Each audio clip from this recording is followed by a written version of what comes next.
Good morning student. आज हम पढ़ेंगे वृत्ताकार वृत्ताकार धारावाही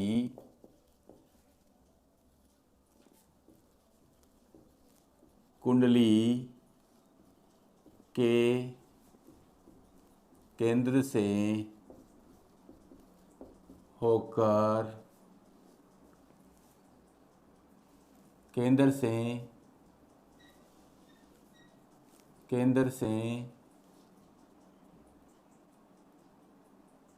से होकर गुजरने वाली वर्ताकार धारावाही कुंडली के केंद्र से होकर गुजरने वाली एक्स पर स्थित किसी बिंदु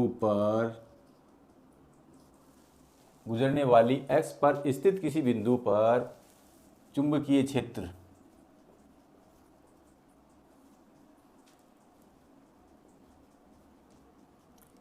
डियर स्टूडेंट, जो आज का ये टॉपिक है बड़ा ही कंसेप्टफुल है और फुल्ली इसमें कंसेप्ट भरा हुआ है, तो आप इसे ध्यान से देखिए। माना YZ तल में R त्रिज्या की एक वृत्ताकार कुंडली है जिसमें x पर x दूरी पर x दूरी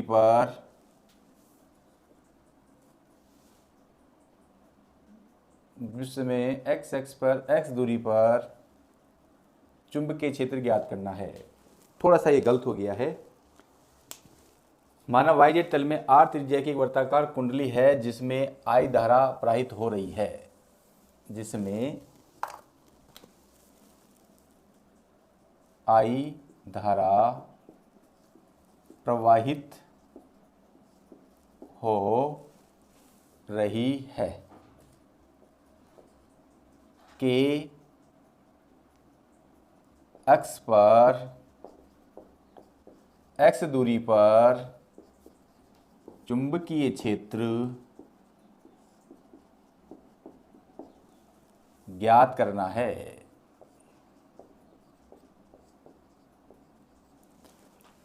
स्टूडेंट्स, अब आप ध्यान से देखिए, हम R त्रिज्या की एक कुंडली को बोर्ड पर बनाते हैं। ये वृत्ताकार धारावाही कुंडली है। अब मान लेते हैं कि इसमें I धारा प्रवाहित हो रही है, तो I धारा प्रवाहित करने के लिए इसको हम एक बैटरी से जोड़ते हैं और फिर यहाँ पे लगा देते हैं कुंजी। ये इसका धन टर्मिनल और ये ऋण टर्मिनल, इसका मतलब धारा इधर से इसमें होती हुई इधर होती हुई पुनः कुंजी के माध्यम से ऋण टर्मिनल पर आ जाती है। इसके केंद्र से देखो स्टूडेंट्स, मान लो कि ये कोई रिंग है। इस रिंग में मैं मान लो कि मार्कर डाल रहा हूँ, तो ये जो मार्कर है, इस मार्कर वाला ये वाला भाग दिखाई नहीं देगा और इस अंगुली की वजह से ये मार्कर दिखाई नहीं देगा। तो यदि कोई x इधर आएगा तो ये x यहाँ पे आके ख़त्म हो जाएगा और फिर यहाँ से शुरू होगा। मान लिया कि ये आपका x है। इसके केंद्र से x दूरी पर एक बिंदु P है जहाँ पर हमें चुंबकीय क्षेत्र ज्ञात करना है। एक्स एक्स पर एक्स दूरी पर, ये आपकी एक्स एक्स है और x x x x x पर एक्स दूरी पर चुंबकीय क्षेत्र पी पर ज्ञात करना है।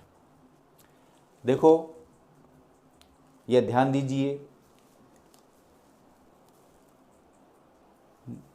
मैंने यहाँ पर तीव्रता ज्ञात करने के लिए यहाँ पे एक अल्फांस ले लिया,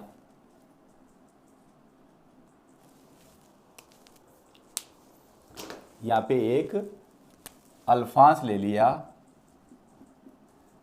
डी एल अल्फांस, लंबाई अल्फांस डी एल। ऐसा ही अल्फांस मैंने नीचे वाले भाग में ले लिया,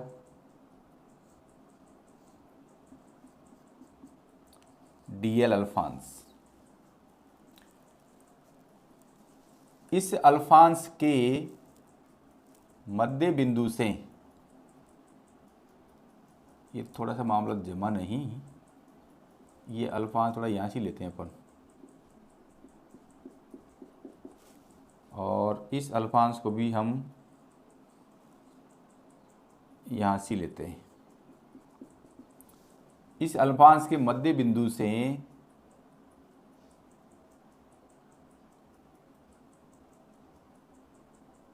बिंदु P पर चुंबकीय क्षेत्र ज्ञात करना है। मान लिया इसकी जो त्रिज्या है वो r है, हमने पहले ही माना है, और ये इसके साथ 90 बनाता है, तो पाइथागोरस प्रमेय से ये क्या जाएगी r square plus x square. Same यही स्थिति यहाँ पे रहेगी,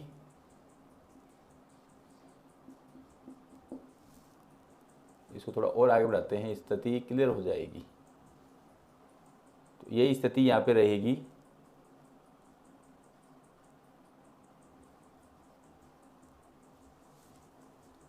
मान लिया कि ये एक्स एक्स से ये फाई कोण बनाती है, तो ये फाई बनाती है, अल्फांस सेम है, तो ये भी आपका फाई होगा।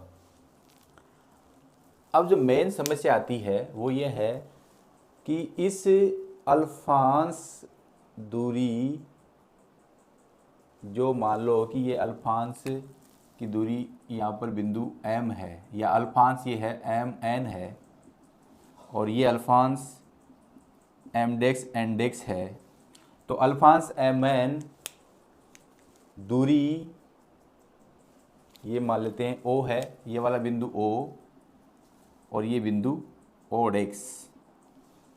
अल्फांस MN OP,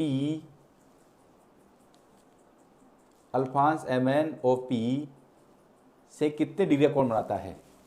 तो देखिए जो अल्फांस MN है वो एक वृत्त की परिधि पर ऐसे रखा हुआ है,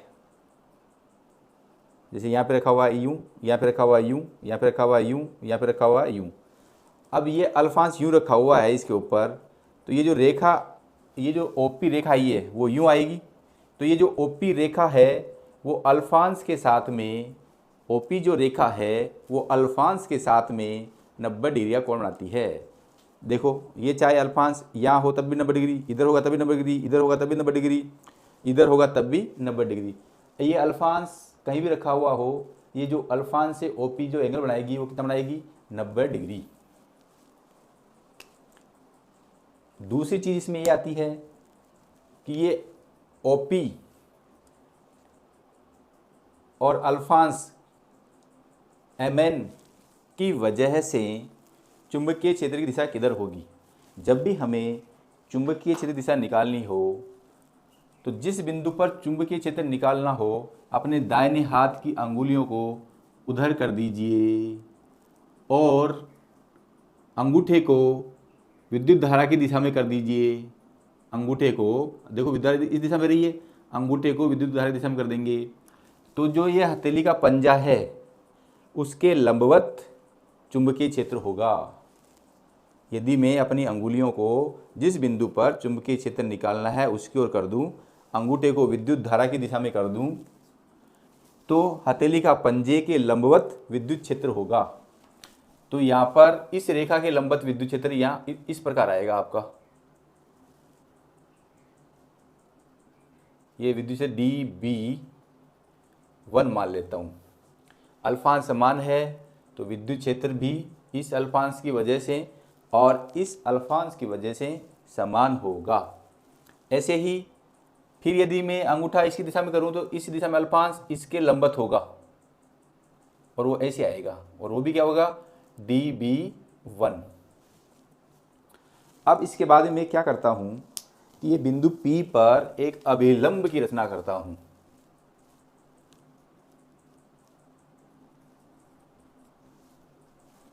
यदि ये फाई है तो आपका ये भी फाई होगा, ये फाई है तो ये भी फाई होगा। देखो मैथमेटिक्स से ये फाई होगा। इस चीज़ में जो महत्वपूर्ण लॉजिक था वो यही था, अधिकांश शिक्षक और टीचर ये समझते हैं कि जो ओपी रेखा है वो ही चुंबकीय क्षेत्र दिशा है। देखो ओपी आपकी ओपी को यदि मैं पीछे इधर बढ़ाऊँ तो इधर जाएगी, इधर बढ़ाऊँ तो इधर जाएगी, तो इसी को dB1 मान लेते हैं, जो कि गलत तरीका है। dB1 यानी कि चुंबकीय क्षेत्र की दिशा होगी वो दाहिने हाथ की अंगुलियों को जिस बिंदु पर चुंबकीय क्षेत्र निकालना है उधर करते हैं, अंगूठे को धारा की दिशा में करते हैं, तो हथेली का पंजा चुंबकीय क्षेत्र की दिशा को प्रदर्शित करता है। अब हम क्या करेंगे, बिंदु P पर घटकों में विभाजित करेंगे। तो जिधर कोण बनता है उधर होता है कोस थीटा और इधर क्या हो जाएगा dB1 साइन फाई, इधर क्या हो जाएगा dB1 कॉस फाई, इधर क्या हो जाएगा dB1 साइन फाई। देखो हमने यहाँ पर अल्फांश समान लिया है और ये दूरी भी क्या है समान है। जितनी यदि ये दूरियां अलग अलग हों, अल्फांश समान हों, तो यहाँ कोण अलग अलग बनेंगे। मान लो ये फाई 1 है, ये फाई 2 है, ये फाई 2 तो ये भी फाई 2 होगा, ये फाई 1 है तो ये भी फाई 1 होगा। तो यदि अलग अलग बात कही जाए तो हम अलग अलग रखेंगे, परंतु फिलहाल तो हम समान मान के चल रहे हैं। अब बायो सावर्ट के नियम से बायो सावर्ट के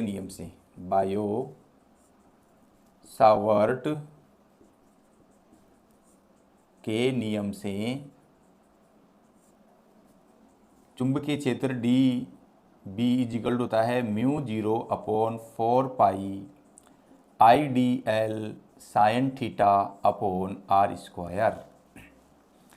हमारा इस अल्फांश dl की वजह से चुंबकीय क्षेत्र क्या है dB1 है, तो हम इसे लिख देंगे dB1 μ0/4π में कोई बदलाव नहीं आएगा। धारा I है, अल्फांश डेल L है, और अभी मैंने बताया था ये जो अल्फांश है वो OP के साथ में 90 डिग्री का कोण बनाता है, तो यहाँ साइन 90 आ जाएगा। त्रिज्या कैपिटल R² है, तो जो dB1 फाइनल क्या जाएगा μ0/4πIdl upon r², equation number 1। इतनी बात आप समझ लीजिए। जो नेक्स्ट है, बिंदु P पर घटकों में वियोजन करने पर ऊर्ध्वाधर घटक परिणाम में समान और दिशा में अलग होने के कारण निरस्त हो जाते हैं। बिंदु P पर घटकों में वियोजन करने पर ऊर्ध्वाधर घटक परिमाण में समान, वह दिशा में विपरीत होने से निरस्त हो जाते हैं, निरस्त हो जाते हैं। कुल चुंबकीय क्षेत्र, कुल चुंबकीय क्षेत्र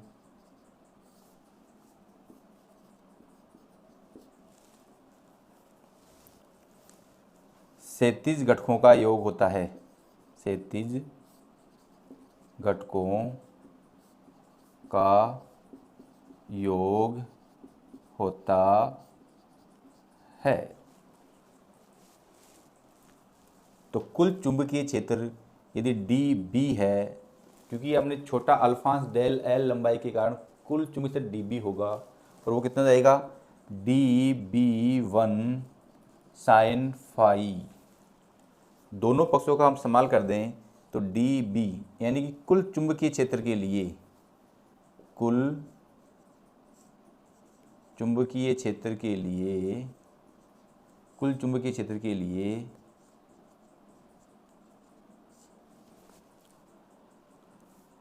समाकलन करने पर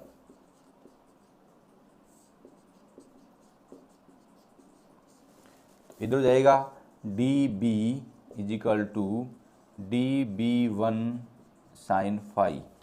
समीकरण 1 से डी बी वन का मान समीकरण 2 में रखने पर देखो डी एक्स का समाकलन x होता है तो डी बी का समाकलन b होगा।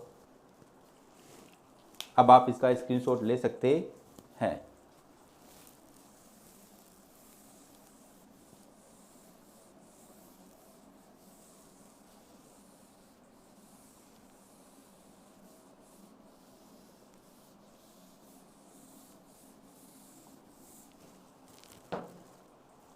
डी बी का समाकलन b हो जाएगा, डी बी वन का मान 1 से रख देंगे तो आ जाएगा mu 0/4 pi I d l upon r square sine phi.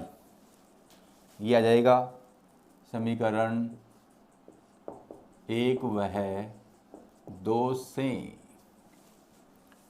अब डी एल के अलावा ये सारे कांस्टेंट हैं तो b इजिकल टू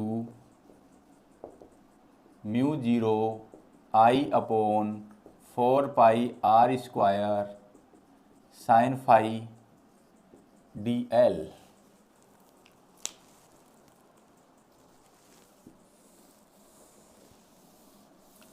आप देखिए एक अल्फांस डी एल अल्फांस के कारण चुंबकीय क्षेत्र इतना है, ऐसे ही यहाँ भी अल्फांस होगा, यहाँ भी अल्फांस होगा, यहाँ भी अल्फांस होगा, यहाँ भी अल्फांस है, यहाँ भी अल्फांस है, यहाँ भी अल्फांस है, यहाँ भी अल्फांस है, यहाँ भी अल्फांस है।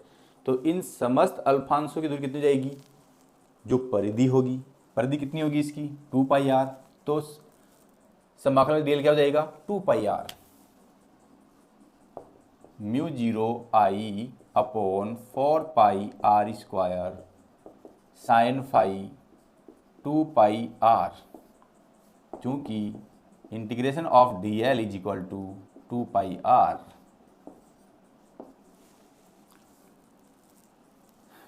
दो एकम 2, 2 दूनी 4, पाई से पाई कैंसिल, एक आर से एक आर कैंसिल।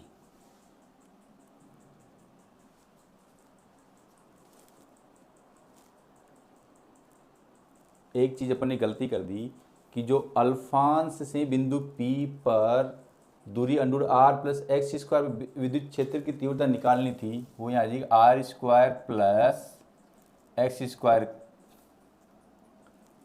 आएगा आपका, वही चीज़ यहाँ पर आएगी। और अब ये कटेंगे नहीं,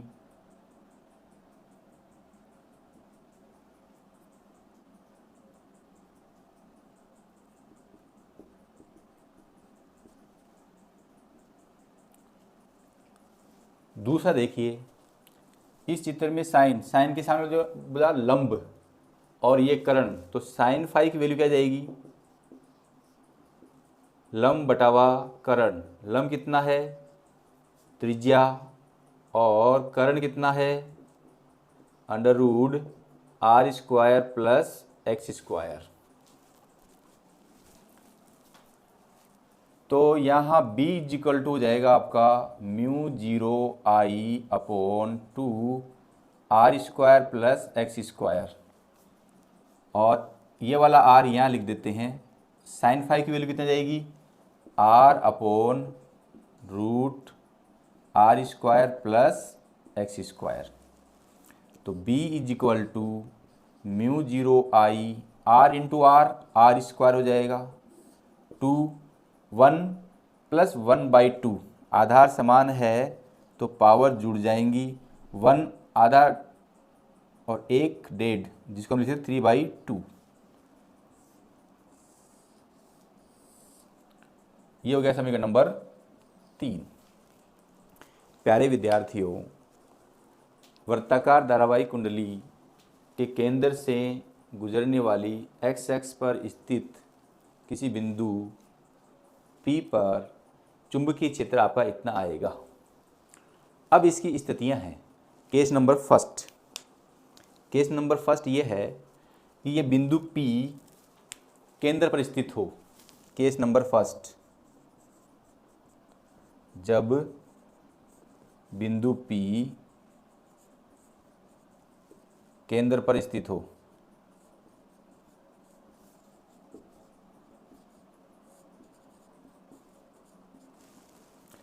आप चित्र में देखिए, जब बिंदु P O की जगह होगा, इसका मतलब है दूरी x कितनी जाएगी, 0।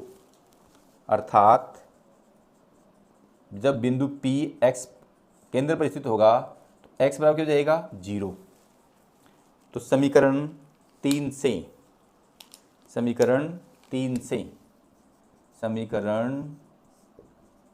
से केंद्र पर चुंबकीय क्षेत्र को मैं यदि BC से लिख दूं तो ये आपको हो जाएगा mu zero I r square 2r² plus 0 का स्क्वायर की पावर 3/2।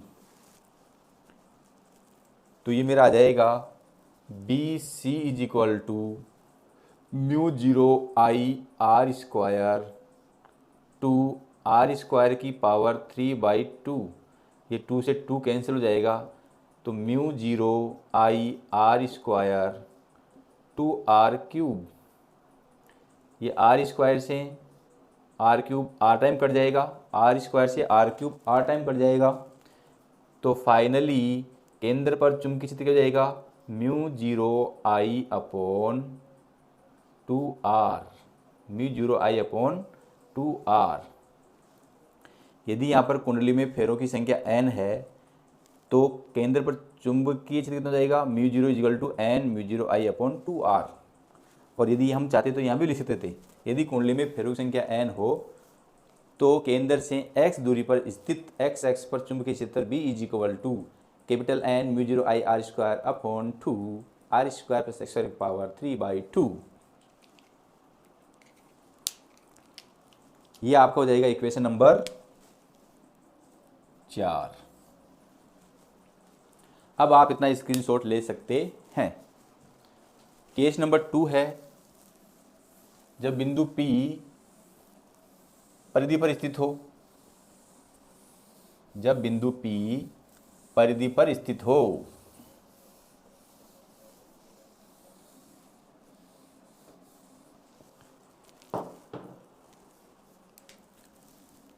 केस नंबर सेकंड, जब बिंदु P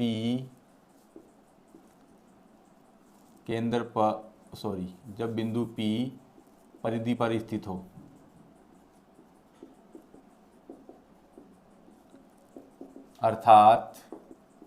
अर्थात x बराबर r।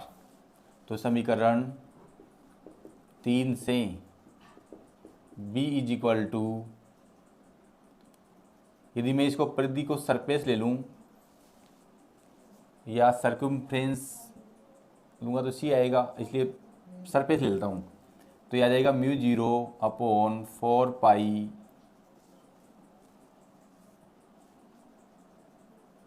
आई r² upon r² plus r² की पावर 3/2। तो ये आपको हो जाएगा म्यू जीरो आई r² 4 पाई r² 2r² की पावर 3/2, म्यू जीरो आई r² 4 पाई 2 की पावर 3/2 और r² की पावर 3/2। देखो हमने गणित में पढ़ा है कि ए बी की पावर 2 इज इक्वल टू ए की पावर 2 बी की पावर 2, और यदि ए की पावर 2 और बी की पावर 2 हो तो ए बी की पावर 2 भी लिख सकते हैं, ये हम जानते हैं।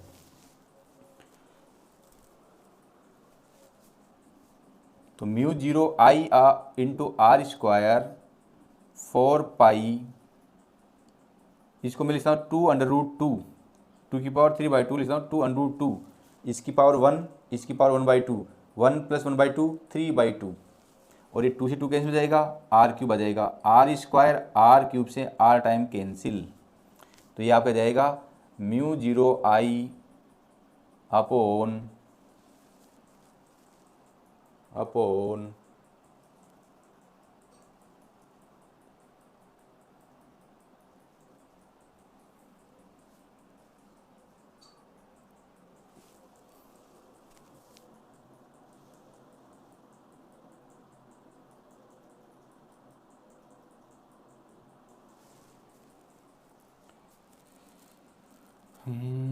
थोड़ा सा मैंने गलती यहाँ पे कर दी, ये आपका यहाँ 2 ही आएगा, यहाँ 2 आने से ये भी 2 ही आएगा, और ये भी 2 ही आएगा, और ये भी 2 ही आएगा, और ये 2 आने से म्यू 0 आई 2 आर और इंटू 1/2 रूट 2, ये तो आपका क्या है समीकरण 4 से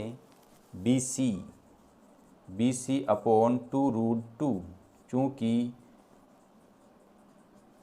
धारावाहिक कुंडली के केंद्र पर चुंबकीय क्षेत्र म्यू 0 आई अपॉन 2 आर होता है। यदि मैं इसको सॉल्व करूं तो धारावाहिक कुंडली के परिधि पर चुंबकीय क्षेत्र 1 में 2 अंडर 2 का बराबर 0.35 के समथिंग आएगा। इससे एक चीज़ और स्पष्ट हो रही है कि केंद्र पर चुंबकीय क्षेत्र ज़्यादा होता है, परिधि पर चुंबकीय क्षेत्र कम होता है। अब केंद्र और परिधि के मध्य निकालते हैं, पुनः आप इसका स्क्रीनशॉट ले सकते हैं। तो मैं यहाँ लिख देता हूँ, केंद्र पर चुंबकीय क्षेत्र आपका आ गया म्यू 0 आई अपॉन 2 आर, परिधि पर चुंबकीय क्षेत्र आ गया 0.35 BC।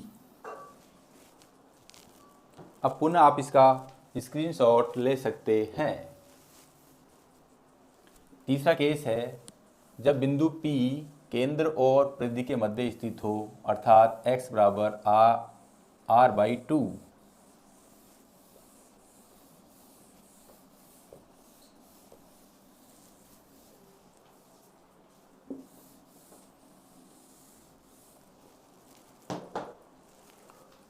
केस नंबर 3, जब बिंदु P केंद्र व परिधि के मध्य हो, अर्थात x = r/2। तो समीकरण 3 से b x = r/2 = mu 0 I r square upon 2 r square plus x square, और एक्स जे क्या है r/2, तो r²/4 का पावर 3/2। ये मैं हल करूँगा तो mu 0 I r square upon 2, इसको हल करूँगा तो 4r² प्लस r² अपॉन 4 की power 3/2, 4r² plus r² 5r², mu 0 I r square upon 2 5r² की पावर 3/2, और 4 को मैं लिख सकता हूँ 2 की पावर 3/2। देखो ये हर में है, 4 को मैं लिख दिया 2 की पावर 2, ऊपर जाएगा 2 की power 3/2। Mu 0 I r square upon, इसको मैं क्या लिख सकता हूँ, 2 से 2 कैंसिल हो जाएगा, 2 की पावर 3, 2 इंटू 5 की पावर 3/2 और r² की पावर 3/2, 2 से 2 कैंसिल, तो mu 0 I upon r square, ये हो जाएगा 2 की पावर 3 8, 2 इंटू 5√5, 1 और 1/2, 3/2 जाएगा, तो 5 की पावर 3/2 लिख सकता हूँ 5√5 आर क्यूब। ये आर क्यूब आर स्क्वायर से आर बार कट जाएगा और मैं इसको लिख सकता हूँ 8/5√5 μ0I/2r। ये क्या है? केंद्र पर चुंबकीय क्षेत्र। तो बी x = r/2 पर 8/5√5 BC, और यदि मैं इसको हल करूं तो ये लगभग 0.72 BC आता है। देखो यहाँ पर चुंबकीय क्षेत्र मान लो 1 है या BC है, तो यहाँ चुंबकीय क्षेत्र कितना हो गया? 0.72 BC। x = r/2 पर, x = r पर क्या हो गया? 0.35 BC। ये भाग नहीं हुआ यहाँ पर, यानी कि यहाँ पर चुंबकीय क्षेत्र अधिकतम था, फिर यहाँ पे कम हुआ और कम होते होते यहाँ और कम हो गया, इसलिए बिंदु P पर और कम प्राप्त होगा। अब आप इसका पुनः स्क्रीनशॉट ले सकते हैं। तो हमारा x = r/2 पर चुंबकीय क्षेत्र x = r/2 पर चुंबकीय क्षेत्र आ गया 0.72 केंद्र पर चुंबकीय क्षेत्र। यदि इन तीनों स्थितियों का हम ग्राफिकल रिप्रेजेंटेशन करें तो वो निम्न प्रकार आता है। हम y अक्ष पे ले लेंगे चुंबकीय क्षेत्र, x अक्ष पे ले लेंगे दूरी।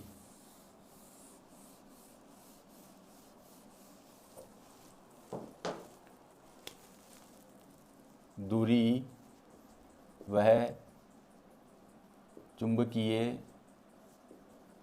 क्षेत्र में ग्राफ का निरूपण।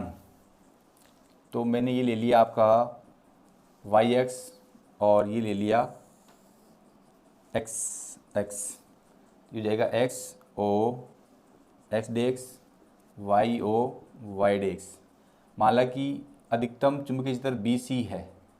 ये हमारे जो हमने डेरिवेशन किया उसे स्पष्ट है। BC = क्या है? μ0I/2r। यदि कुंडली में फेरों की संख्या n हो तो BC क्या जाएगा? Capital N μ0I/2r। एक फेरे में इतना है तो n फेरे में n टाइम्स हो जाएगा। अब देखो यहाँ पर जब x = r/2 पर हमने निकाला तो वो कितना आया?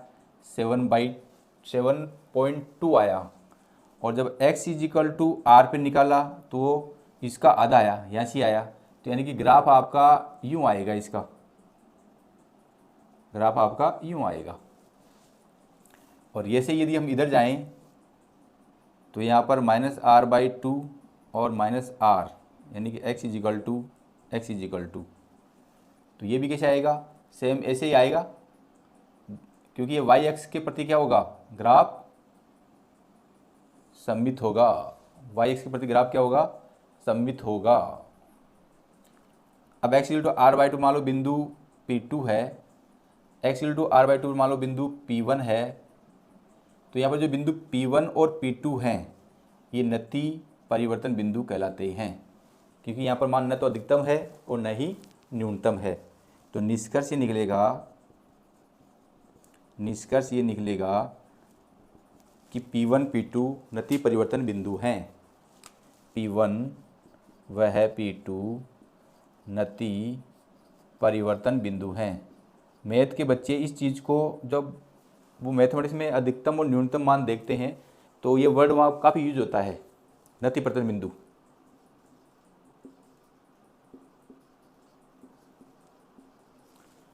P1 और P2 के मध्य दूरी कुंडली की त्रिज्या के समान है। यहाँ से r/2, यहाँ से r/2, r/2 कितनी हो गई? r। तो P1 और P2 के मध्य दूरी कुंडली की त्रिज्या के समान है। P1 वह P2 के मध्य दूरी, P1 और P2 के मध्य दूरी कुंडली की त्रिज्या के समान है।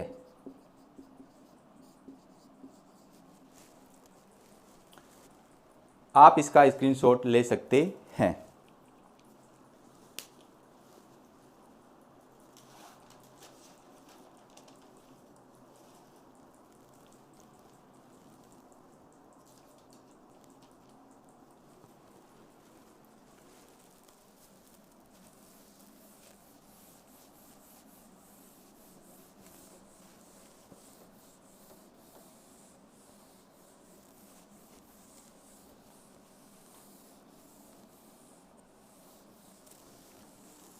नेक्स्ट अपना टॉपिक है हेलमहोल्ट्ज़ कुंडलियाँ। हेलमहोल्ट्ज़ कुंडलियाँ।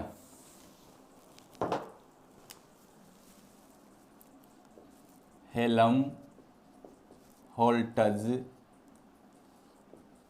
कुंडलियाँ।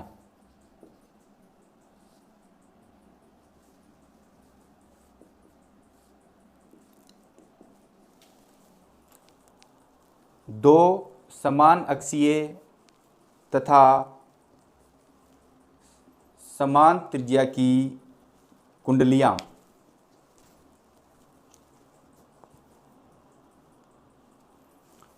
दो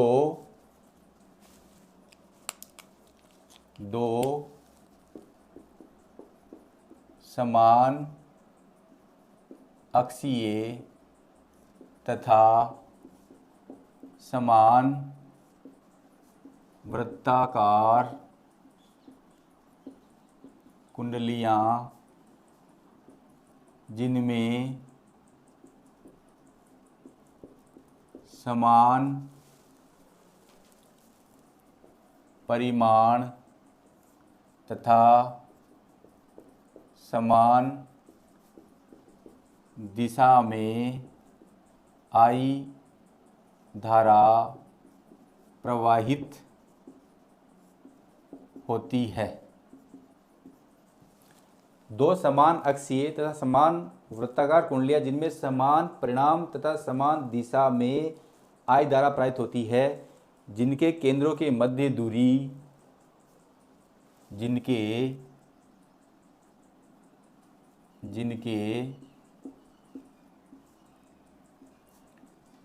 केंद्रों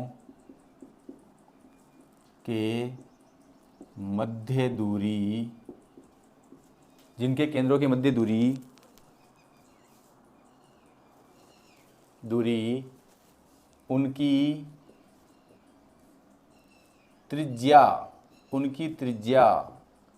के समान हों तो ऐसे युग्म को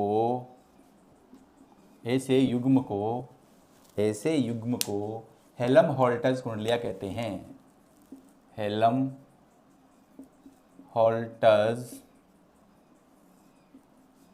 कुंडलियाँ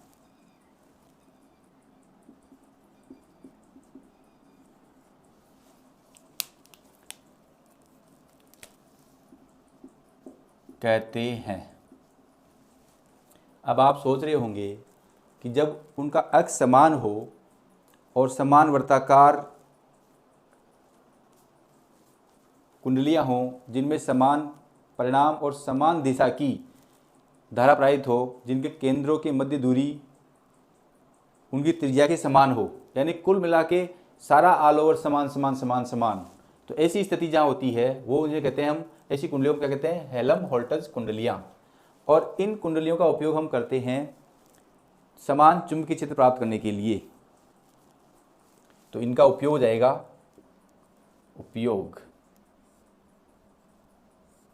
समान चुंबकीय क्षेत्र प्राप्त करने के लिए, समान चुंबकीय क्षेत्र प्राप्त करने के लिए। अब चुंबकीय क्षेत्र कितना होगा? चुंबकीय क्षेत्र की गणना, चुंबकीय क्षेत्र की गणना। आपने देखा था B equal to x equal to R/2 पर चुंबकीय क्षेत्र 0.712 BC। ये तो मान लो कि आपका B1x पर है, ऐसे ही दूसरी कुंडली में भी इतना ही होगा। मान लो B2x इजिकल टू R/2 ले लें तो वो भी 0.72 BC ही आएगा। तो नेट चुंबकीय क्षेत्र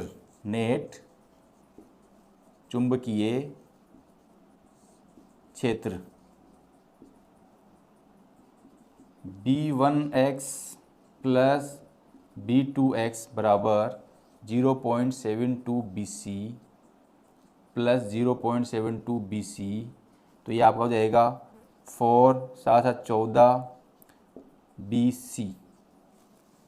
ये आपके जाएगा हेल्महोल्ट्ज़ कुंडलियों पर चुंबकीय क्षेत्र। और BC बराबर अपन जानते हैं μ0I/2R। यदि कुंडली में फेरों की संख्या n हो तो BC हो जाएगा n μ0I/2R। उस स्थिति में नेट चुंबकीय क्षेत्र आपका क्या जाएगा BC is equal to 1.44 n μ0I/2R।